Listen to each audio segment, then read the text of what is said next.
and they built the thing called the Panama Canal. Just days after taking office, President Donald Trump told Republican lawmakers he wants the key global shipping lane, the Panama Canal, back under U.S. control, saying American shipping is not being treated fairly. China essentially has taken it over, and we're not going to let that happen. We're not going to let that happen. It was the biggest investment to this day ever made by the country.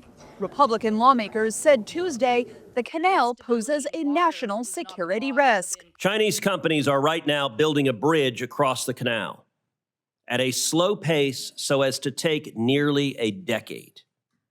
And Chinese companies control container ports at either end. The partially completed bridge gives China the ability to block the canal without warning. And the ports give China ready observation posts to time that action. This situation, I believe, poses acute risks to U.S. national security. Meanwhile, the high fees for canal transit disproportionately affect Americans.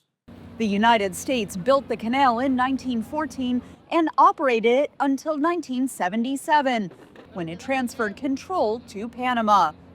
Earlier this month, Panamanian President Jose Raul Mulino said the canal would continue to belong to his country. Panama sigue adelante. Panama is not distracted by this type of pronouncement. Over time, we have been an ally and friend of the United States. About 72% of the goods transiting the canal are coming either to or from American markets. The Panama Canal Treaty protects the international neutrality of the shipping lane and allows the U.S. to intervene if that is threatened. If Panama signed a treaty with the People's Republic of China, whereby the latter would operate the canal on Panama's behalf, this would be a clear violation. But what if Panama contracted for port operations with a Chinese state firm, or even a private firm influenced or controlled in part by the Chinese government? In other words, a company need not be owned by the government to be in part controlled by the government. Senator Maria Cantwell, the top Democrat on the Senate Commerce Committee, called for stronger trade agreements and increases in cybersecurity to address the problem.